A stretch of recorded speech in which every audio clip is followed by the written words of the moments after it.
एक बार की बात है। यूपी के दो लड़के अपने परिवार वालों की प्रताड़ना के कारण घर छोड़कर भाग जाते हैं। प्रतिदिन के ताने सुन सुनकर वे बोर हो चुके थे।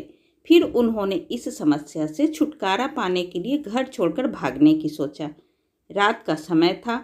वे रेलवे स्टेशन पर पहुंचे। वहां कोई नहीं था, केवल एक लड़का वहां बैठा था जो खुद भी अपने घर वालों से तंग आकर अपना घर छोड़ भाग आया था। वे दोनों भी उसी के साथ जाकर बैठ गए। एक दूसरे से बातें करने के बाद उन्हें पता लगा कि वह लड़का भी अपना घर छोड़कर हरियाणा से भाग आया है। अब तीनों एक ही कश्ती पर सवार थे। घर से भाग तो आए थे, लेकिन किसी के पास रात गुजारने और खाना खाने के लिए पैसे नहीं थे। तीनों ने भूखे प्यासे जैसे तैसे रात गुजारी। सुबह होते ही वे खाने के लिए लोगों के घर घर जाकर मदद मांगने लगे, लेकिन हर कोई उन्हें यह कहकर भगा देता कि इतने हट्टे कट्टे हो, फिर भी कमा कर नहीं खा सकते जो भीख मांगने आ गए। उन्होंने कई घरों के दरवाजे खटखटाए, लेकिन सभी का यही जवाब था। यूपी वाले लड़कों में से एक को आइडिया आया।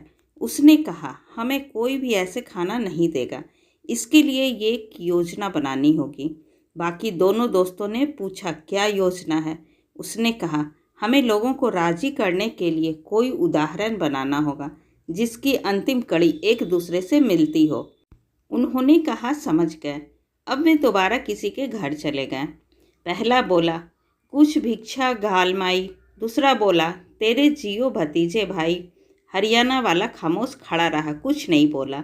अंदर से एक औरत आई और उसने उन्हें भगा दिया। दोनों यूपी वाले लड़के हरियाणा वाले पर बहुत गुस्सा हुए। उन्होंने कहा, यार तू तो कुछ बोलता ही नहीं है, ऐसे कौन खाना देगा? हरियाणा वाला बोला, चलो ठीक है, अब मैंने भी एक कड़ी बना ली है, चलो दूसरे घर चलो। तीनों दूसरे घर जाकर खड़े हो गए। पहला बोला, कुछ भिक्षा घाल माई। दूसरा बोला, तेरे जियो भतीजे भाई। हरियाणा वाला बोला, बाहर आकर देख, खड़े तेरे तीन जमाई। अंदर से एक बूढ़ा आदमी अपने हाथ में लाठी लेकर भागता हुआ आया। उसे देखते ही तीनों ऐसे भागे जैसे चूहा बिल्ली को देखकर भागता है। दोनों यूपी वाले हरियाणा वाले पे बहुत गुस्सा हुए। उन्होंने कहा, यार तुझे ऐसी बेतुकी बात अपने मुंह से निकालने की क्या जरूरत थी? हरियाणा वाला बोला, यार तुमने ही तो कहा था कड़ी से कड़ी मिलनी चाहिए। मेरे दिमाग में यही कड़ी बनी तो मैंने बोल दी। जभी तो मैं चुपचाप खड़ा था। देखते देखते रात होने लगी थी। अब उनके आगे एक और समस्या आ गई कि रात कहाँ गुजारें। वे एक घर के आगे जाकर खड़े हो गए। तीनों को खड़ा देख एक आदमी घर से बाहर आया। आदमी, हाँ बोलो, क्या समस्या है? एक लड़का बोला, जी क्या हमें रात गुजारने के लिए आपके घर में जगह मिल सकती है? आदमी बोला, नहीं भाई, यह बहन बेटियों का घर है। वे तीनों वहाँ से चले गए। दूसरे घर पर गए, वहाँ भी उनको यही जवाब मिला, यह बहन बेटियों का घर है। तीसरे घर, वहाँ भी उन्हें यही जवाब मिला, बहन बेटियों का घर है। अब वे दोनों यूपी वाले हरियाणा वाले पर दोबारा चिढ़ गए और बोले, यार तू तो कुछ बोलता ही नहीं, सारी मेहनत हम करें, रात तू गुजारे, तू भी तो किसी से मदद मांग। हरियाणा वाला बोला, ठीक है, अब तुम कुछ मत बोलना, अब मैं मदद मांग लूँगा, चलो। फिर तीनों एक घर के आगे जाकर खड़े हो गए। घर में से एक आदमी बाहर आया। आदमी बोला, हाँ भाई, क्यों खड़े हो यहाँ पर?